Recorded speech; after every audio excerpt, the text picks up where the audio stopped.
Welcome everybody again, Fixed Ops Mastermind. We appreciate you being here. We have a special edition this week with being sponsored by CallRevu and ScaleVoice to discuss their new partnership in the industry and to talk about how they see this helping the industry. How ScaleVoice, for those that don't know, I'm sure Martin will get into this, but is an AI voice system. CallRevu, I don't think needs any introduction. If you don't know what CallRevu is, I'm not sure you've been in automotive for the last few years. Through that.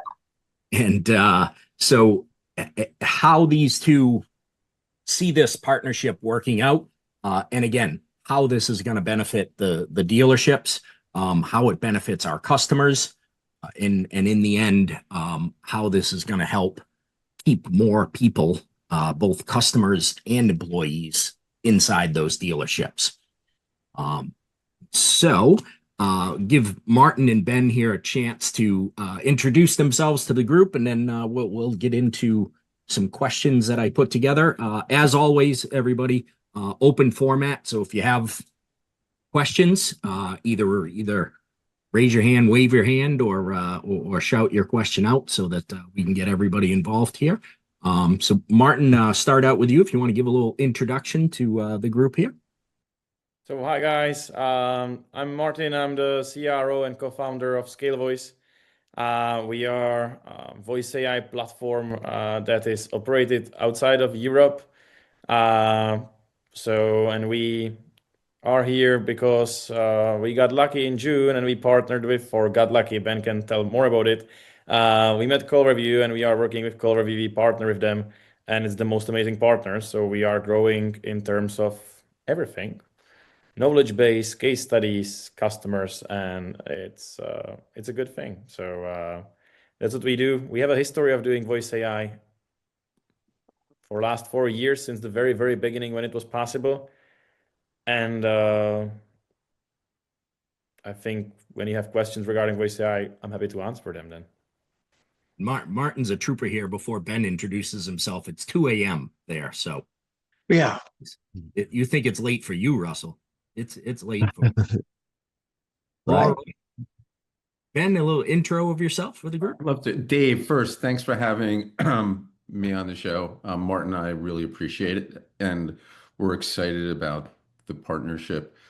I have the privilege of representing CallRevu. We have the privilege as an organization to represent over 6,000 dealerships in North America, mostly in the US and Canada, and we're branching out globally. Basically, at the end of the day, what we are is we're a revenue intelligence platform for dealerships. We basically listen to every single call coming in and out of a dealer. We show them where their weak spots are. We show them where they're doing well. We show them where they need to maybe do a little more training. And we show them where they can actually use some improvement. More training, Benjamin? Well, I love it. No, it's good. Exactly, Russell. We show them where they need training. I mean, because look, we know, like, for a fact, like, we know that 23% of all the calls that come into a dealership are going unanswered, which is exactly where Martin's company comes in. Every call should be answered, right? It never should go to voicemail. No. But we also know why are there so many CSI warnings? How do we train them better that there aren't CSI warnings? How do we, if at the end of the day, if the phone is still the gold standard, what we know is 5 years ago, people would call a dealership and they'd want to know, like, what are your hours? Do you have any cars available? What colors you have? And what are your prices? Now, when they call a dealership, if it's on the sales side, they know what cars you have. They know what colors. They know what prices. They want to know what you're going to do for them. And they don't call to see what your service hours are. They're calling to make an appointment. So every time they call, it is dollars and they need to be trained best. But what we do is we get to show them what is actually happening on every single call. And every call is different. Every call is a different journey. So let's show you your good spots, show you your weak spots. And then trainers like you, Russell, could come in and actually train them and get them better. And then, when nobody's around, Martin's organization, ScaleVoice, calls come in. Doesn't matter if it's 9 o'clock at night. Why shouldn't I be able to call? Like right now, it's 8:05 in New York City.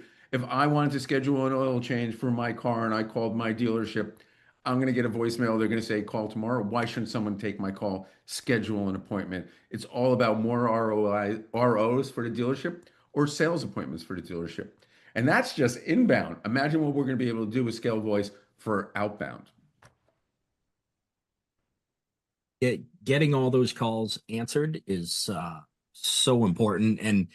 And look, let's be honest, that call that leaves a caller that leaves a voicemail at 8:05 a.m., they're going to be lucky if they get a call back Yeah. in the morning, right?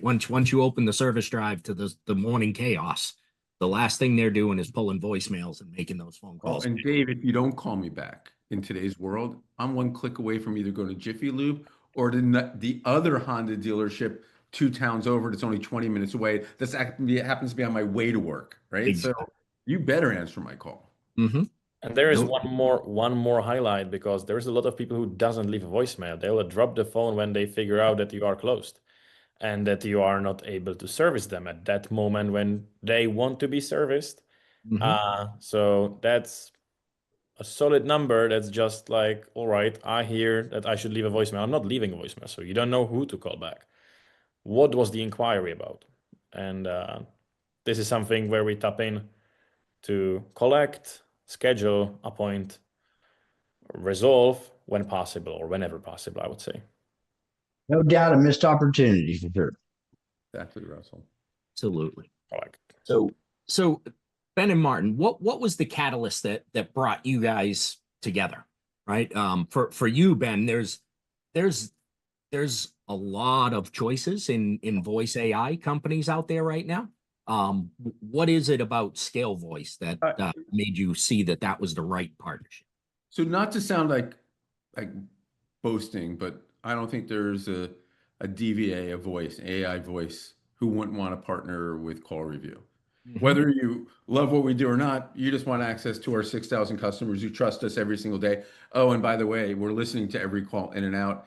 And since we bought Total CX last May, we also have 1,500 dealers who we own the phone systems inside the dealership. So think about in the old days, your IVRs, that's moving to a voice AI. So we looked at everybody, went down a couple rows with other partnerships. We found the best product. Like, we didn't just sit there. It's not like Martin knocked on the door and we were like, oh, sure, well, let's create a partnership. We beat the heck out of every single platform out there. And we picked Scale Voice as the best player in the space. They also had to vet us, think, are we the right partner? Because they're big in Europe. I mean, they have a great presence in Europe. And coming into the US, they want to have that great presence too. Absolutely. We're lucky that they chose us, but at the same point, it was like the mutual respect going like, we want to be with the, we'll call them the 10,000-pound gorilla in the space, like us when it came to the call tracking. We were like, there are so many. When you think about it, Dave, 3 years ago, when we first started looking at it, there was 2 players in the space, Stella and Brooke, right? And it's not even the same technology that No. and Martin's organization use. Now there's 20 players just in auto. How do you cut through the clutter? We cut through the clutter. We found the best product in the market and we partnered with them. And we are proudly and boldly going into our dealers who trust us going, this is the best one in the market. How did you guys find each other? Tinder? I don't know. We were just we were swiping. No, listen, it's a small but big space. It really is, isn't it? It's kind of incestuous that you get to know every player, but then also Martin and Scale Voice did a couple of good things. They found a couple of good guys in the US, like Campbell and Jonathan, who were part of the team, who kind of knew the space. They knew who we were. We respect them in the space because they worked with other organizations. And it was kind of like the timing was perfect. If it was 3 months earlier, we might have not been ready. We might have been down the road with another partner. Yeah. 3 months later, it was just one of those perfect, 2 ships. Absolutely. And same for Scale Voice. 3 months earlier, I'll probably say it before Martin does, but that's one reason that I'm confident in our product at Scale Voice is we were burning our fingers, so to speak, with some really early use cases of voice AI. And so we've been around the block, not only in the US a couple of times, but obviously big deployments in Europe. And so, yeah, it was perfect timing with Jonathan, building that relationship with CallRevu, just because we knew the organic way that we're going to grow is like established solutions and really that call intelligence where this DVA solution really fits in perfectly. Beautiful. And I Total love, CX, Total CX was a good one for you too. Yeah, it was a good one. Look, Yeah. I mean, And- dealers, just like dealers would come to us and ask us like, what DVA should they use? Dealers were coming to us going like, what phone system should we use? You know, you're taking every call in, and we went down the road of maybe reselling Go to Connect and Ring Central, Sure. Amazon, and we did that, but we were like, no, we want to own a system so we could integrate it with all of our call tracking, and now integrate it with ScaleVoice and the DVA. It Right just on. makes so much sense, and it's working. And the dealers that we've actually put it in so far, it's been a game changer. And one of the best parts about it, one of the dealers that we're using has like 30 plus stores on the West Coast, great organization. They tried everybody.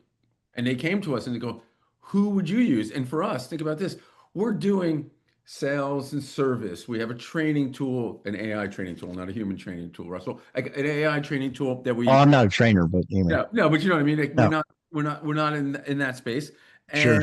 And you know, we have an anti-spam product. And so they're trusting us with like 5, 6 products. Yeah. We're going to bring another one in. We're not going to bring in one that's not going to be superior to all the others in this space and lose our core business. End of the day, we care about sales and service, and all the calls go in. Anything we put on top of it better make our offerings even better, not make it where they're like, man, you guys messed this up. We're going to leave you. So we have that obligation to our clients to only bring the best products to the market. Smart moves. All of them. Along those lines, Ben, the auto industry is filled with these bolt-on solutions, right? Some old tech that bolted on new tech, some new tech that bolted old tech, whatever it is. How are you guys making sure that this integrates well? We're a platform first. We're not a series of products. ScaleVoice isn't a standalone product. If it doesn't integrate seamlessly into our sales, service, and our other products, then why do it? Like, why buy it from us? I don't think we'd even be interested in going to market. And I don't think Martin and the team would be interested in working with us if we It weren't has gonna- to. You need to It feel has like to. you're in one pane of glass wherever If you you- are, and that's our goal. If you want to make this successful at any I would say company, it needs to integrate and it needs to look like one product. It needs to behave like one product towards the customer, because the customer don't want 2 dashboards. He doesn't want to he needs to have one. I like this phrase. He needs to make one neck to throat, like one throat to choke. Sorry, and that's the right way around it. So, and I think what I loved on when we were in the beginning of the partnership, Ben and Lily, who is taking care of us on the CallRevu side, came and, all right, guys, you won the beauty contest. Now, how can we make it work together? That was a very, very, very good thing to hear. Like, you won the beauty contest, because we know they were let's say, vetting also other players on the market, and hearing that we won the beauty contest was a nice thing to hear. Yeah, those integration points are critical. And last thing dealers need is, I call it an ADD, another damn dashboard that doesn't work with their existing platforms, you know? Right. And then on the other side, you know, we integrate seamlessly as an organization into all the CRMs, all the DMSs, and that's needed as well. We want to bring it to where the customer's at. We don't want to make the customer go where we are. That's something different for automotive, right? Uh-huh. It's always the vendor making the dealer go to where they are. Meet them where they're at. Yeah, those days are about over just because of the sheer data play itself, you know? Absolutely. Martin, can you, it's Kit AI, right, that you're calling it? In the US, we named it Kit after, after the car Kit, from Knight Rider. So that was our, Oh, yeah. Yeah. Love that. but the name of the product for Martin, not to talk first, could be called anything you want to be called in your dealership. If it was Dave Foy Automotives, the person who could answer could actually be Dave Foy's voice saying, I like it. welcome to it. It could be Russell if it's your dealership. It doesn't really make a difference. We just picked a name that kind of like, it's hard to just go into the market for us, go, ScaleVoice. What is ScaleVoice? It's Right. it's your voice, and it's better for storytelling. And Mhm. today, no matter where ScaleVoice is, the technology is the same in a good way. So Yeah. Yeah. So Martin, can you kind of tell us a bit about, you don't have to go technical, but about the foundation of how it works. How is the AI trained? Like when they go into a new dealership, is it start from scratch type of stuff? Is it completely ready built, or does it have to learn what's going on at the dealership? I think I need to tell the entire story how we started. So originally we are basically coming from one of the largest used car dealership group in Europe, 77 rooftops, buying from private sellers over 100,000 cars a year, selling to private sellers over 100,000 cars a year. And this group used or have 300 people on a call center. It's called Aures. We have a public case study, amazing case study in automotive news, everything. And let's say as a head start, we received 300,000 recordings of conversation for acquiring vehicles. Now we trained and polished our tech based on the recordings we received, which helped us, let's say, it was a nice head start 3 years back or 3.5 years back compared to everyone else, because everyone else was building from scratch and we were building from 300,000 recordings. So we had the data from which to build. And now speaking of how we adapted it to the US market, because obviously different language, once you have it working in any language, the flip to other languages is fairly simple. So once we made it work in Czech, we now have it published in Turkish, Finland, Sweden, UK, obviously. So we go market by market. And in States now, if you are a dealership, you want to get on board it, you fill a form where we want to collect your attributes. So how do you work currently? What's your integration? How do you resolve some issues? Do you serve customers of all brands, or you prefer some makes over others? So we collect these details. Based on that, the prompt is built in terms of like what's delivered to the customer, and it go live. And it's, I would say, very seamless at this point to onboard a new customer, and especially in the inbound products, which are, let's say, serial, but also to the outbound products. We have something like 10 templates at this point for the most common use cases in automotive. Sell my car, one of them. So if you want to acquire vehicles from KBB ICO and you don't want people to be making these calls because it's something you need to do immediately, that doesn't wait, and you want people to perhaps answer or make a follow-up or something that's required a more accurate, more detailed, polished touch, the speed to lead is much higher with voice AI. Why? Because it's just systematic. So the leads comes in, it's a trigger, triggers a call out. So that's how we build it. And that's actually, Sell My Car is our original where we started from, because that's where we did this year 1,470,000 calls for acquisitions. So For acquisitions. yeah, the outbound Sell My Car leads we do in Europe, that's the number at this point. That's interesting. How many dealerships do you think in the US are doing acquisition with AI? Very few, I believe. I would say it's a really low percentage that's doing acquisition. Yeah. but it's going to change. I think if we did this broadcast a year from now, if it's 2026, Yeah. I think the answer would be a little bit different. It's going to be who's not doing it, why aren't they doing it, what are the trials and tribulations you've learned from this? Yeah. Yeah. And how cheap can I buy their dealership? And Yeah. exactly.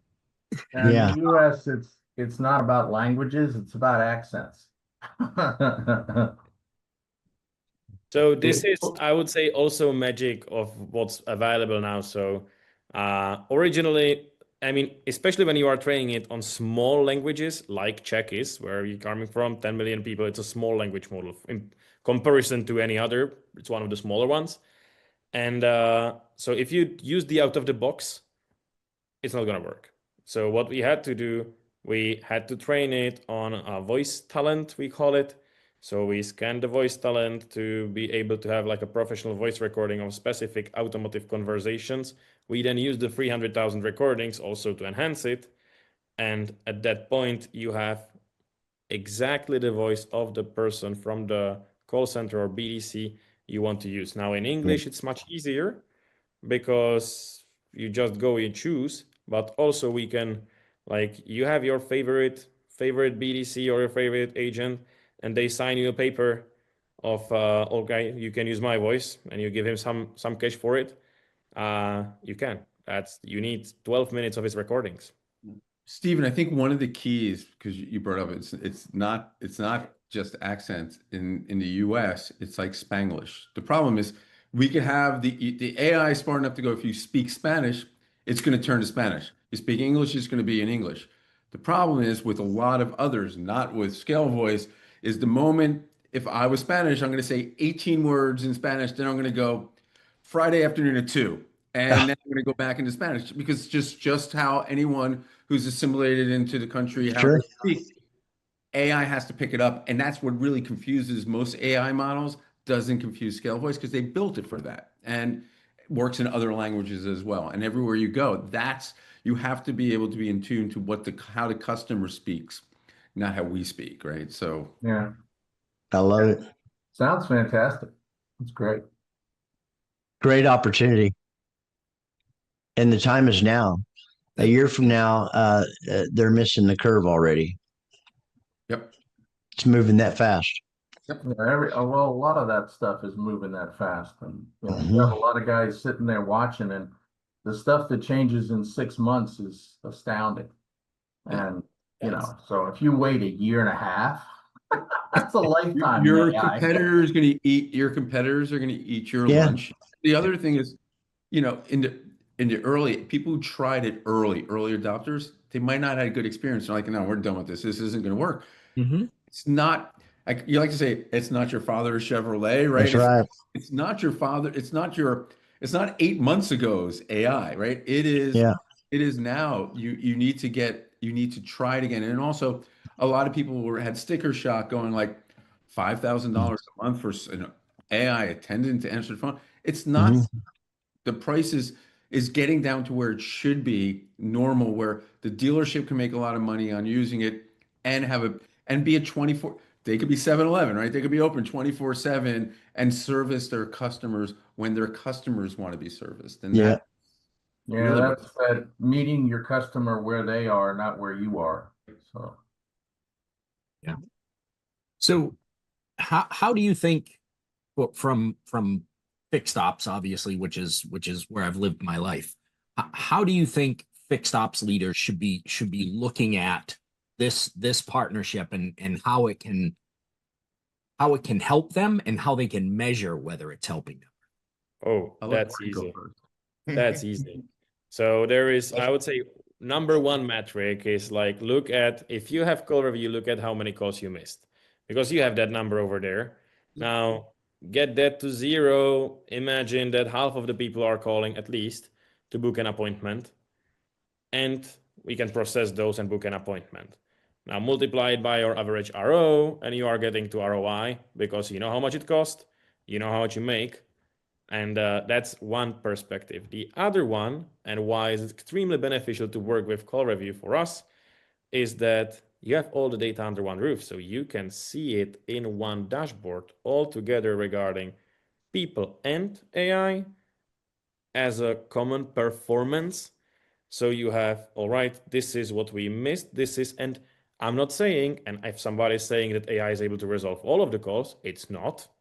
It's gonna have a dropouts depending on how many, like the volume is changing also by region, by customer base, but it's gonna have dropouts. You want to know why it's having these dropouts, how many, and if people, and this is important, followed up on these missed opportunities by AI, because okay, AI picked up the, I would say the heavy lifting can be done now by AI, but you still want to like get the maximum of the revenue, right? That's what you're after. So you want to also do the rest with people, and you want to check if it's done.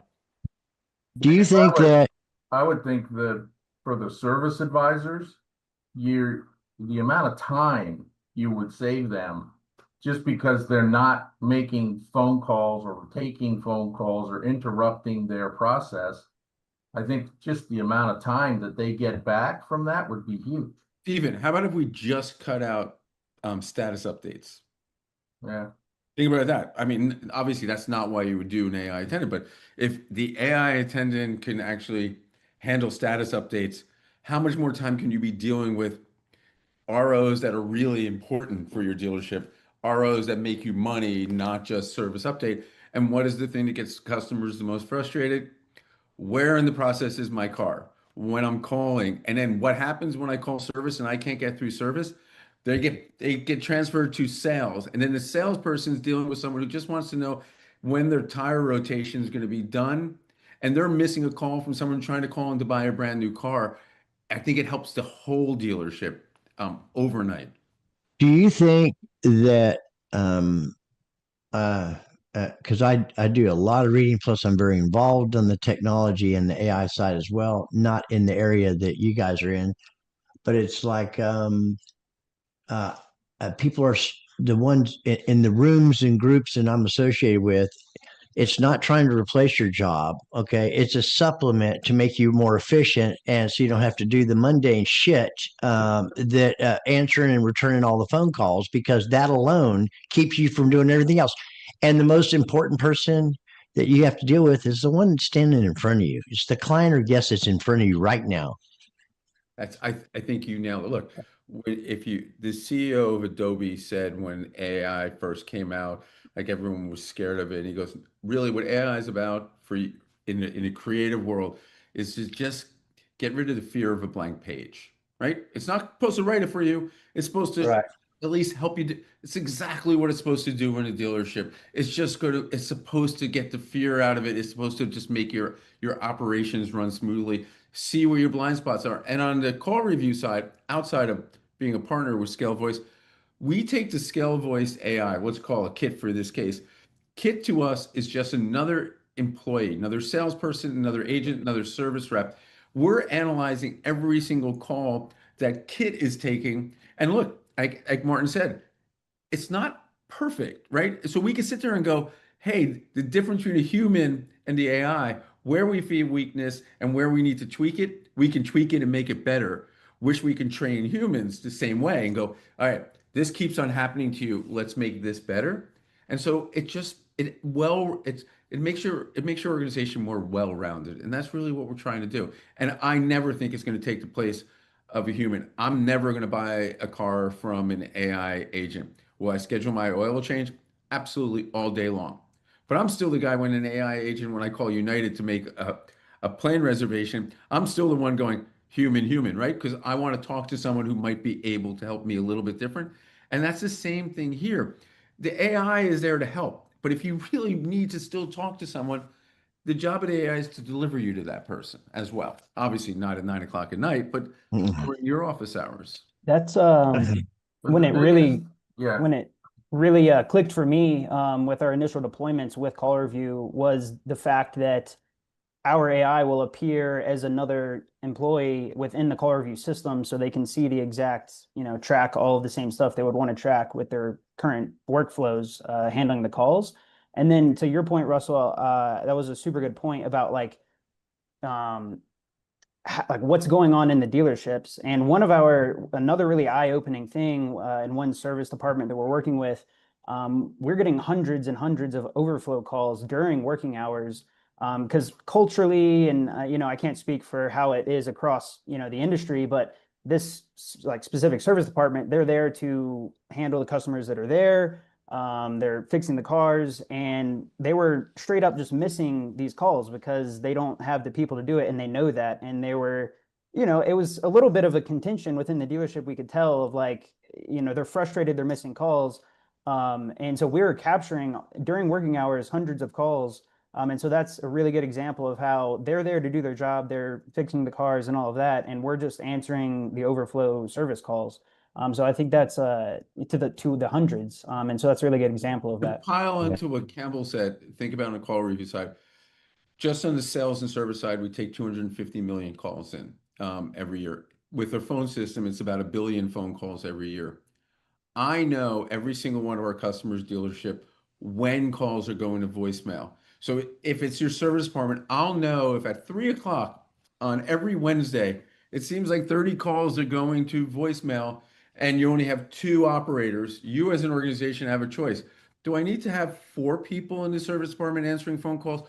Or do I sit there and go, I need a voice AI because I'm going to have my 2 people and I can't hire someone just to come in for 2 hours a day. That's what it's supposed to do. Look at your whole entire organization, see where the holes are or where we need support. And that's what the AI, so there's no holes in your net, right? It stops everything from going to the dreaded voicemail. Yeah, they've all tried hiring more people, and it just creates more problems. Yeah, what it Transferring seems it to that a AI BDR isn't a good thing specializes. either, right? It's like, so someone's going to answer the phone, like if it's off hours in the Philippines and they're not tied into X time and all the services. So what's going to happen? And we want to keep it inside your dealership, every single call. Yeah, AI gives you something that is irreplaceable. It's called time. Okay.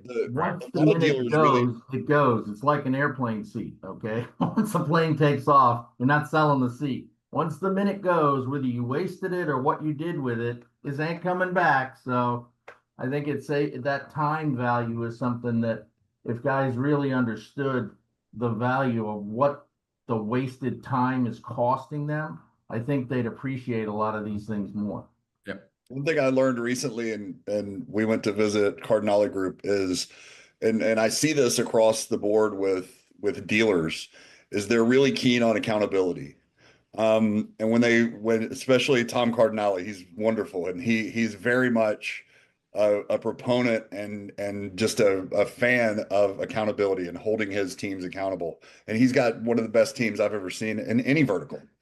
And what's showing real numbers and measurable results, it creates a catalyst for real change for laziness, right? You can really spot laziness whenever humans are being lazy, you can really spot the inadequacies, and that's a value add for sure for what CallRevu brings to the table with some of their suite as well. So, well, and Jonathan, since you brought up Cardinale, listen, Tom would be the first person who would call me at 2 o'clock in the morning, Martin's time right now, and tell me if there was an issue going on. So it better be good because this AI is representing his family. The name on the building is the Cardinale family name, and him and Joe take it very, very serious.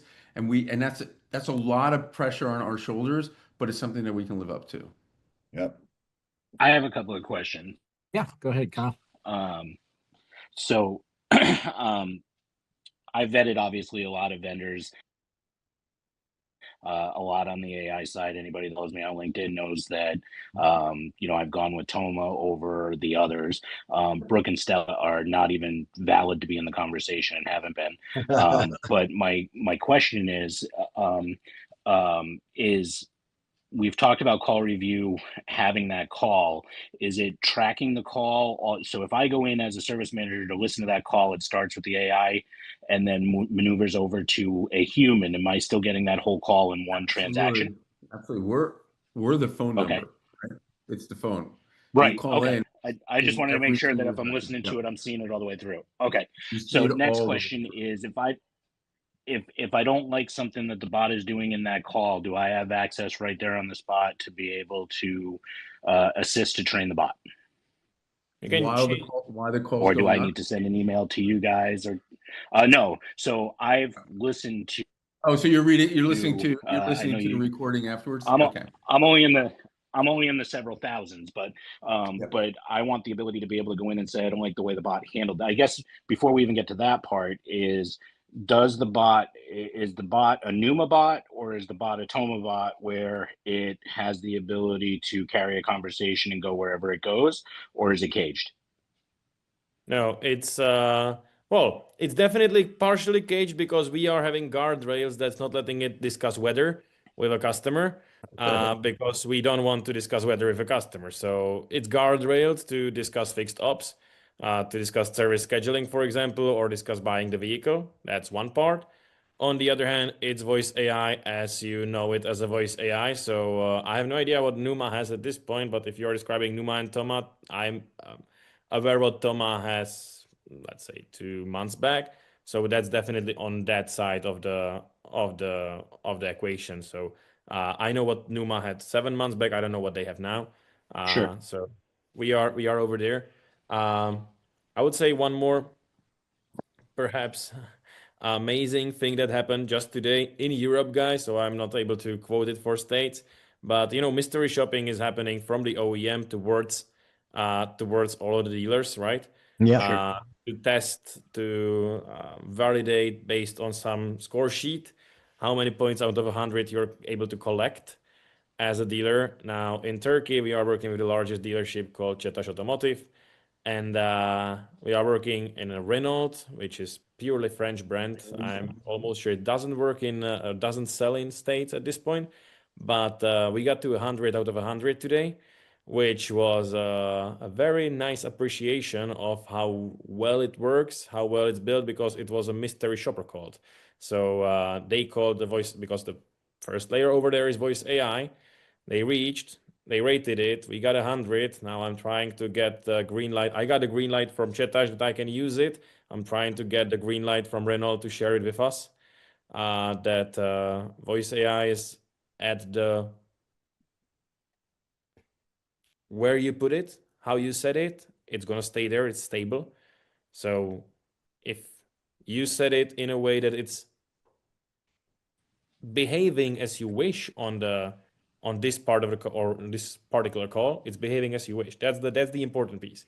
So you kind of decide how it works, and then it's working that way. And now it's important for you to set it up correctly. That's the most important piece. And I think we did this for most of the dealers, but you still have the ability to make tweaks, to make different things, different setups. Today, feedback came from one of our rooftops that we've scheduled flat tire fix, and they say we don't fix tires. But I was like, yeah, but you didn't sort of provide that information, nor in your X time, nor in your onboarding. So for us, you are fixing tires, and that's why we booked for you fixing tires. But And the we blinker. adjusted it. So you can switch these things, and we are. That's why I said it's not perfect. I don't believe in any product being perfect. No.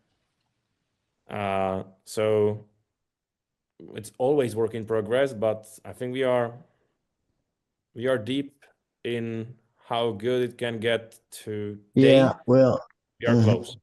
I can see you guys. There's some big moves and big plays out there. Stuff that you will be able to do with what you're doing right now, and own a bigger piece of. It's like, yeah. It's I kudos to you guys. Thank you. Thank If only it was that easy to get dealers to sell tires, that'd be great. Fixed Yeah, tires, especially when fixed 30% of the population doesn't even know they sell tires. Nope. Right.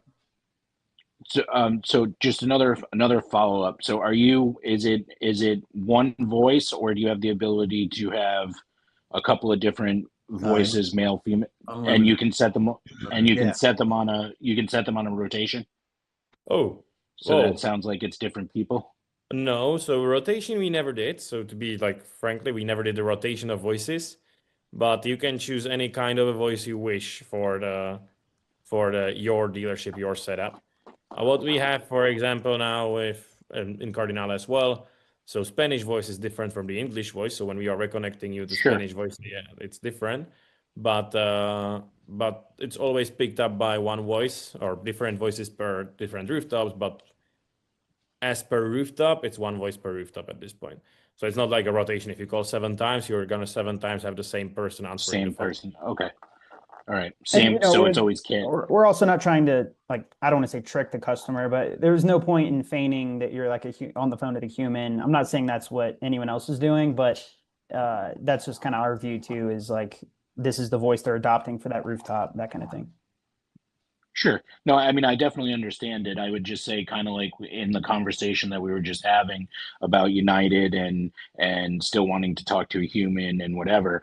I found that if you have multiple voices, and it's not, especially on a status call where they've called in and the human hasn't done what they're supposed to do, if they at least get three different automated voices, it kind of keeps the temperature turned down. So, we'll transfer you to my manager. I'm vetting. Yeah. Yeah, that's the call I don't want. But Yeah. I'm just asking the questions on things that I've seen from the early adoption of Stella to where we're finding the top names, which obviously you guys are part of. I just like to be able to ask all the questions so I can see what the difference is, because in theory, I find now, because I've been so involved with AI, that I'm more willing to talk to an AI now, not a Stella or a Brooke caliber, but one that can actually talk to me. So I think because we're training, we're being trained between talking to chat and all these other things, that AI is now normal. The more normal we make it for our guests to be having a general conversation like they would with us, the better we're going to actually continue the process. So, that's why I'm asking these questions. Is it's things that Kyle, I've seen I in think store. Good. Yeah, I think the key is, and I don't want to talk for ScaleVoice, it's not a technology limitation. It could do that. If that was really the goal, Sure. like having that when you call into this part of the company, it's going to be this voice, or every third time you call, that's not a technology limitation. It's just so far it's been a business decision. Like, let's give the voice of your dealership Sure.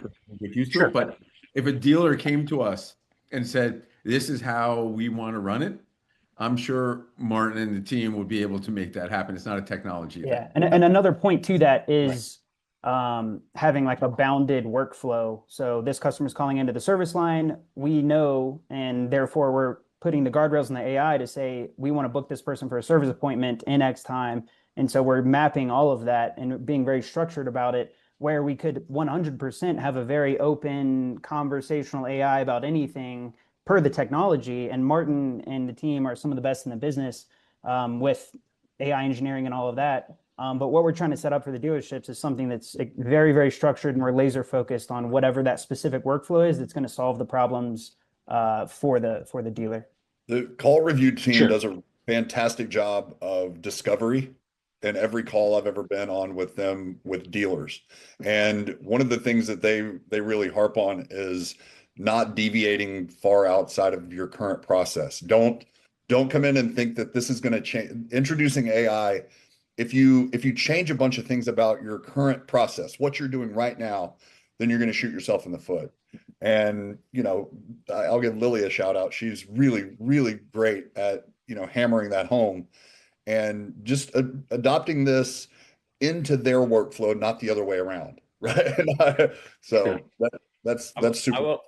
I will highlight what helps CallRevu with doing so. I mean, when you have all of the call recordings, it would be kind of odd not to know what the workflow is, right? So that's perhaps very, very helpful that CallRevu is our partner, knowing how the current service booking at the dealership is going, how it should go, and based on that, building the next steps in the AI.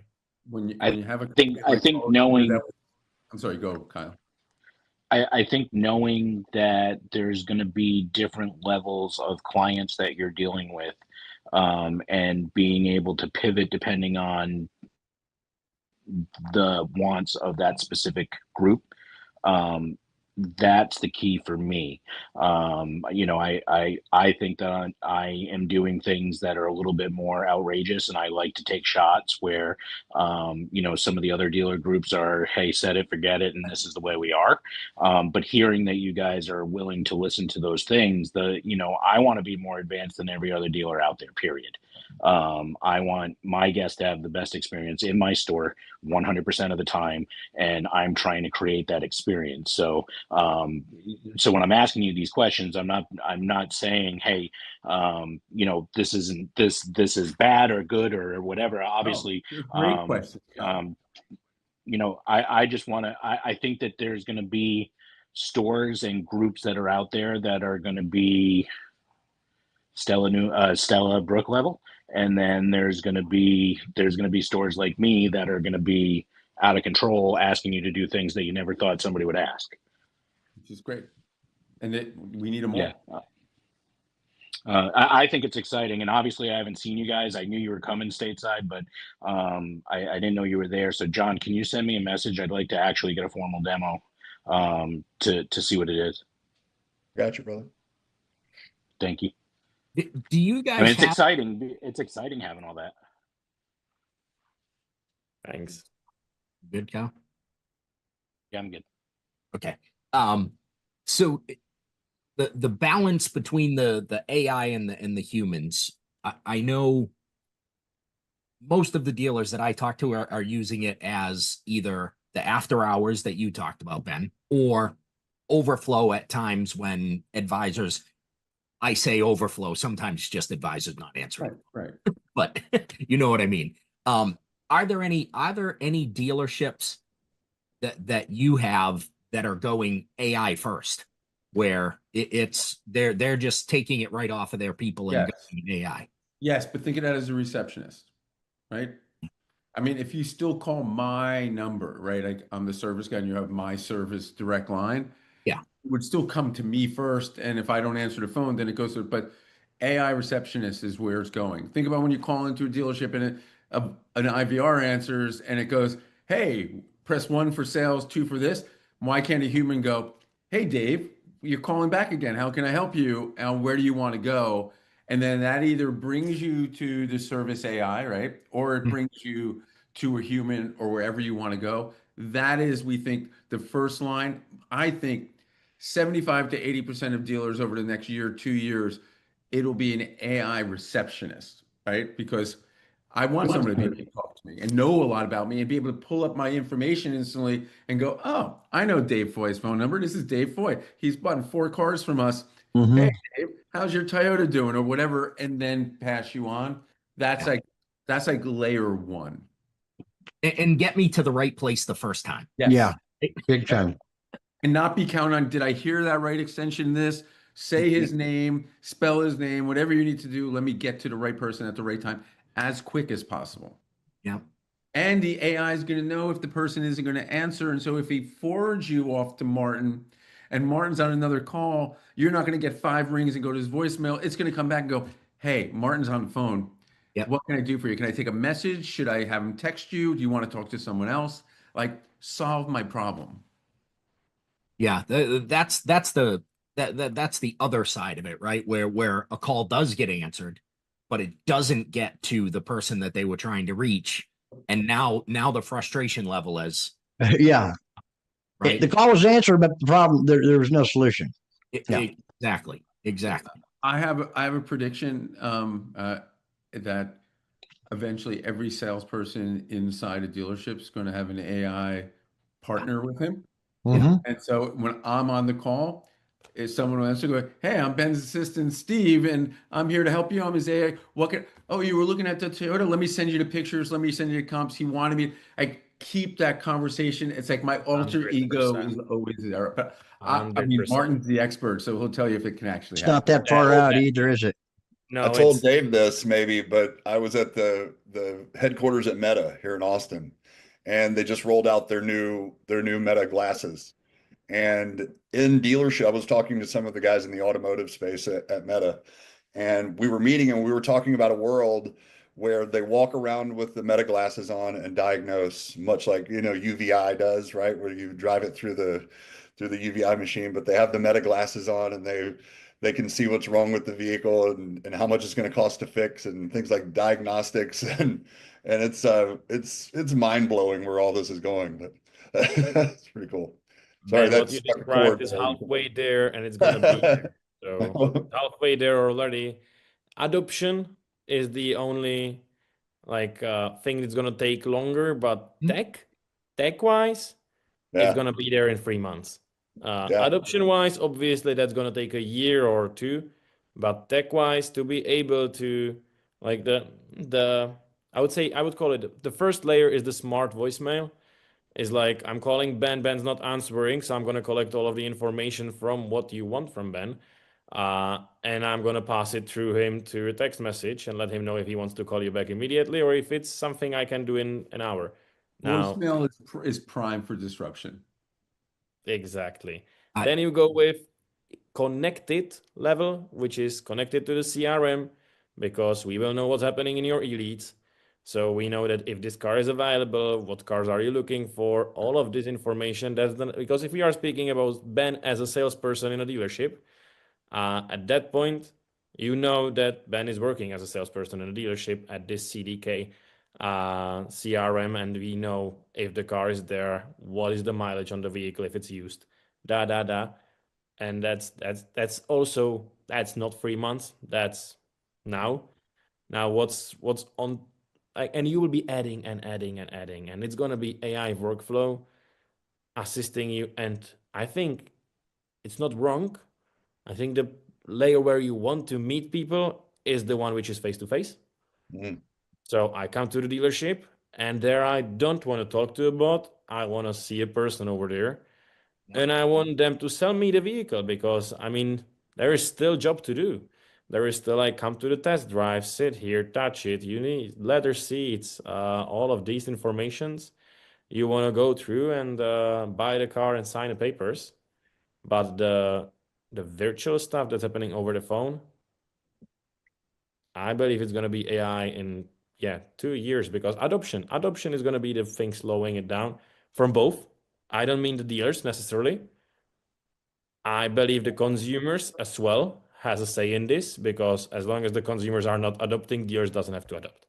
At the moment, consumers adopt, dealers has to adopt as well. Because imagine what I will have as one of the first people, I think, will be, because as I'm going to be very honest, I'm not loyal to any dealership at this point. I want to get my oil change done the fastest and the cheapest possible. So preferably tomorrow at the lowest rate. So I'm going to tell to my AI assistant, dear Steve, call to all of the dealerships in the surrounding of 5 miles or 10 miles and get me the cheapest oil change. And guess what it creates for the dealers? So they would be normally getting calls from me because it consumes my time. I would be calling one. If they wouldn't answer, then two. And the first one to answer has my business. Now, when I don't have to do it myself and I can give it to Voice AI or AI Assistant, it's going to do the calls. It's going to capture which one has the earliest availability and earliest or easiest access and the least money costing, and it's going to book it. But for the dealer, the volume of calls just multiply by 10x. Because instead of 2 calls, or 5x, instead of 2 calls, I did 10. And at that point, this adoption happening, if the dealer isn't equipped with Voice AI, now they are being overloaded. Imagine that the volume of calls is 5 times higher. No chance. And you are actually going to be, it's going to be vice versa. So if you would be having a human over there talking to the voice, it would be kind of funny scenario going vice versa on what's happening now. So I would be human calling, my Voice AI calling into a human, booking with a human. That's an odd scenario. So They Mark, really need do to. you see? I was you- just going to say, do they you really see- need to find a holistic approach to the technology.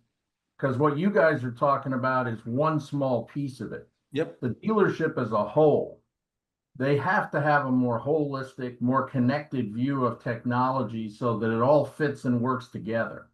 Because right now, a lot of it is very dysfunctional and it does one thing really well, but then it creates 4 or 5 other problems for someone else who doesn't have that technology. And the integration of the technology is going to be critical. And the guys that work on that over the next 5 years will be the guys that succeed, because in about 7 or 8 years, they're already talking about having AGI. Yep. That's an entirely different world. And they've already, the people at Meta and several others have already said, yep, we know how to do that. We're going to have that in about 5 or 6 years. I mean, You can call me anytime. I'll talk to you about this for hours. yeah, it's fantastic. I mean, it's funny. I went and visited Google when I worked with Ford, and you talk to the people there they worked for Google because they're interested in creating the next great thing. Right. Okay. They're not interested in becoming the general manager. They're not interested in going up to the net. They don't care about that. None of that. So when they're done with their project, if Google has a project for me, great. But if Meta has a better one, guess what? I'm going to go somewhere else, you know, and they don't have any problem with that. And the guy I was talking to, he'd been there 11 years and he was like, yeah, man, I'm one of the old timers. Yeah. And I'm like, oh, 11 years and you're an old timer? But yeah, it's a very different mindset and the speed with which this stuff is coming.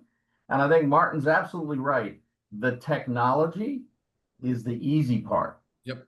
Getting it to fit in with people is the hard part. That's what a lot of them are working on now. How do they That's make why that that's why I'm personally am ecstatic to be working with CallRevu. Straight up. It's It's distribution, parts, warehousing, connected services, and it's all going to play a critically important part. Spot on, Russell. So, Martin, do you feel like I just want to go back to what you're saying because it sounds awesome, and if you have a way for me to do it now, I want to do it. But so you think that everybody's going to have a personal AI assistant that's going to do all the monotonous crap that we have to do in our life, and essentially, all right. So that being said, if we have the mindset of fastest, cheapest, that means that in theory, gross profit's going to go down significantly because now you have a price game. See, I think it's the other way around myself. But anyway, go ahead. I think you're right, Russell. Yeah. You think that everybody goes up? I think profits go up. They're going to be able to choose what they want, guys. There are some people that they want quality and they're willing to pay for that. There are other people that just want the cheapest and fastest. Okay, they can do that. But you're going to find that assistant can do whatever you want them to do. If you want it to be fast and cheap, it's fast. At the end of the day, the cream is always going to rise. Right. Yeah, I think it's exactly the opposite. And the reason why you're not a good dealership, you're not going to win from it. It's agreed. Cream. Yeah. I mean, 7 out of 10 people nationally, by the time the warranty period's up, have defected. So if they don't defect, the statistics are overwhelming. Those that continue to service with you, if you fix those holes like tires, you know, the simple stuff that people defect over, right? I think the profits go up long term. I agree. Yeah, I think so. Hardest thing to do in the world is win a customer. When you get a customer, you want to keep that customer over and over and over again. So in theory, it's a legacy employee equals a legacy customer, and that's how we're all going to succeed: is legacy employees, legacy customers, and part of that legacy employee is your AI. All right, if you look at it that way, that makes sense. But your legacy employee with that AI assistant is now containing all that institutional knowledge. 100%. That's what I'm saying is with their AI assistant, they now become somebody that's never going to go anywhere because they have everything they need and they're going to be happy. Could you imagine the sheer? I can't. It's overwhelming. I can't even fathom it so big. The sheer volume of data in one location and what AI will be able to achieve with that data to keep you on the hook and coming back is just phenomenal. How about if the data takes our call data that we already have and the AI goes, I know so much about the last 50 phone calls Martin's made to this dealership. I know what he likes. I know what his kid's birthday. I know everything. It's mind-boggling. It's mind-boggling. Yep. And it's awesome. Everything is data. Hey, we got to go another hour, okay? No. Martin's ready to go to bed. Poor Martin, it's 3:00 in the morning. That's right. Exactly, guys. I'm not sure if I'm able to do another hour. No, I hear you, man. Thank you very much, and same with you, man. That was fantastic. Steven, we thank you appreciate this. The questions were great. Thank you guys for coming on, and Martin, thanks for coming on so late, man. Yeah. There was a lot of great information for sure. Late. Right, Not early. We had the discussion in the very beginning. So, guys, thank you so much. Thank you. Looking forward to whatever is coming, and let's see. We'll be watching. You better be. Thank you. All right, bye-bye. Martin and Ben, ScaleVoice CallRevu. Thanks so much, guys.